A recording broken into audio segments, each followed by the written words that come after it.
ಜಾಗದಲ್ಲಿ ಬಿಟ್ರೆ ಇನ್ನೊಂದು ಘಾಟಿ ನಮಗೆ ಸಿಗಲ್ಲ. ಯಾಕೆ ಅಲ್ಲೇ ಇದಾವೆ ಅಂತಂದ್ರೆ ಅವಕ್ಕೆ ಅಲ್ಲಿ ಆಹಾರ ಇದೆ, ಅಲ್ಲಿ ನೀರಿದೆ, ಅಲ್ಲಿ ಉಳ್ಕೊಳ್ಳೋಕೆ ವ್ಯವಸ್ಥೆ ಇದೆ. ನಾವೇನಾದ್ರೂ ಇಡೀ ಅದನ್ನ ಕಾಡನ್ನು ನಾಶ ಮಾಡಿದ್ವಿ ಅಂತಂದ್ರೆ ಎಷ್ಟು ತೊಂದರೆ ಆಗುತ್ತೆ ಯೋಚನೆ ಮಾಡಿ. ಈ ಭೂಮಿಯಲ್ಲಿ ನಾವು ಬದುಕೋದು ಕಷ್ಟನ ಅಲ್ವಾ? ಈ ಭೂಮಿ ಮನುಷ್ಯರು ಬದುಕೋದು ಕಷ್ಟನೇ ಇರೋದು ಅಂತ. ಈಗ ನಮ್ಮ ಬಸವಣ್ಣನವರು ಅವರೆಲ್ಲ ವ್ಯವಸಾಯ ಮಾಡಿರ್ತಕ್ಕಂಥವ್ರು, ಅವರೆಲ್ಲ ವ್ಯವಸಾಯ ಮಾಡಿರ್ತಕ್ಕಂಥವ್ರು ಕೇಳಿರ್ಬೇಕು. ಅವ್ರು ಚಿಕ್ಕ ಹುಡುಗರಿದ್ದಾಗ ನೇಗ್ಲಿಗೆ ಕುಂಟೆಗೆ ಅಂತೇಳಿ ಮರದ ಇವನ್ನ ಕೊಂಬೆಗಳು ಕಟ್ಕೊಂಡು ಬರ್ಬೋದು. ಒಳ್ಳೆ ಮರ ನೋಡಿ ಅದು ಕಡಿಬೇಕಾದ್ರೆ ಹೆಂಗ್ ಮಾಡಾರಪ್ಪ ಅಂತಂದ್ರೆ ಇಡೀ ಮರ ಕುಡುತ್ತ ಸಮೇತ ಕಡಿತಿರ್ಲಿಲ್ಲ. ಒಂದು ಅರೆನ ಹಂಗೆ ಬಿಟ್ಟಿರೋರು. ಇಡೀ ಮರ ಕಡಿಯೋ ಪರಿಸ್ಥಿತಿ ಬಂದ್ರು ಕೂಡ ಒಂದು ಅರೆನ ಹಂಗೆ ಬಿಟ್ಟಿರೋರು. ಚಿಕ್ಕ ಹುಡುಗರು ಅಪ್ಪ ಅದನ್ನ ಯಾಕೆ ಬಿಟ್ಟಿದೆ ಕಡಿ ಅಂತಂದ್ರೆ ಈಗ ಅವರೆಲ್ಲ ಕೇಳಿರ್ತಕ್ಕಂಥ ಮಾತುಗಳು ಏನಂದ್ರೆ, ತಮ್ಮ ಇದು ನಂದಲ್ಲ ಕಣಪ್ಪ, 1 ವರ್ಷಕ್ಕೂ ಬೇಕು, ಇನ್ನೊಬ್ರಿಗೆ ಬೇಕು, ಪ್ರಾಣಿ ಪಕ್ಷಿಗಳಿಗೆ ಬೇಕು ಕಣೋ, ನಾನು ಅದನ್ನು ಕಳೆದ್ರೆ ಮರ ಸತ್ತೋಗತ್ತೆ, ಮರ ಚಿಗುರ್ಬೇಕು, ಅದು ಬೆಳಿಬೇಕು ಅನ್ನುವಂಥ ಪ್ರಜ್ಞೆ ಇಟ್ಟುಕೊಂಡೆ ನಮ್ಮ ಹಿರಿಯರೆಲ್ಲರೂ ಕೂಡ ಪರಿಸರವನ್ನ ಬಳಸ್ಕೊಳ್ಬೋದು. ಅವರೆಲ್ಲರೂ ಅವಿದ್ಯಾವಂತರಾಗಿದ್ದಲ್ಲಿ ಹಿರಿಯರು ಬಳಸಿದಂಥದ್ರಲ್ಲಿ.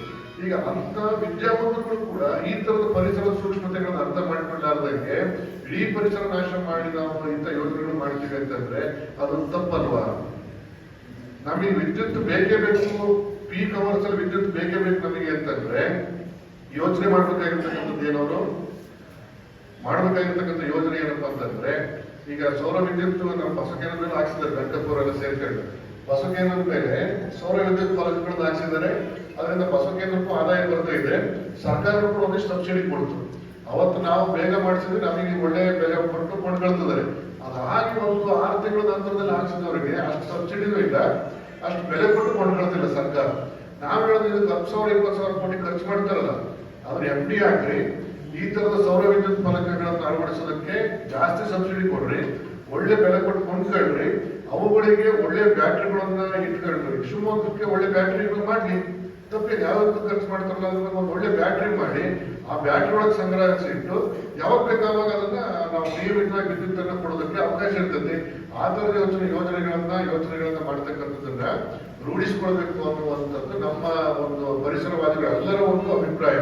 ಆ ದೃಷ್ಟಿಯಿಂದ ಇಂಥ ಯೋಜನೆಗಳು ವಿರುದ್ಧವಾಗಿ ದನಿಯಂತದಕ್ಕೆ ಅಂತ ಬಂದಾಗ ಇಲ್ಲಿ ಪಕ್ಷ ಸರ್ಕಾರಗಳು ನೋಡ್ಬೇಕಾಗಿರ್ತಕ್ಕಂಥದ್ದಲ್ಲ, ಮುಖ್ಯವಾಗಿ ಮುಂದಿನ ಪೀಳಿಗೆಯನ್ನು ನೋಡ್ಬೇಕಾಗಿರ್ತಕ್ಕಂಥದ್ದು.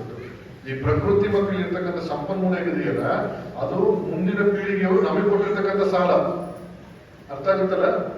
ನಮಗೆ ನಮ್ಮ ಮುಂದಿನ ಪೀಳಿಗೆಯವರು ಅಂದ್ರೆ ನಿಮ್ಮ ಮಕ್ಕಳು ಮೊಮ್ಮಕ್ಕಳುಗಳು ಇದಾರಲ್ಲ, ಅವ್ರೇನು ಹುಟ್ಟಿಲ್ಲ, ಆದ್ರೆ ಅವರು ನಮಗೆ ಕೊಟ್ಟಿರ್ತಕ್ಕಂಥ ಸಾಲ. ನಾವ್ ಹೆಂಗ್ ತೀರಿಸ್ಬೇಕು ಸಾಲನ? ಬಡ್ಡಿ ಸಮೇತ ತೀರಿಸ್ಬೇಕಲ್ಲ. ಅದನ್ನ ನಾವೇನ್ ಮಾಡ್ತೀವಿ, ಅಷ್ಟನ್ನು ಹಾಳು ಮಾಡಕ್ ಬಿಟ್ಟಿದೀವಿ. ಅದನ್ನ ಯೋಚನೆ ಮಾಡಿಕೊಂಡು ಆ ತರದಲ್ಲಿ ಕೊಡುವ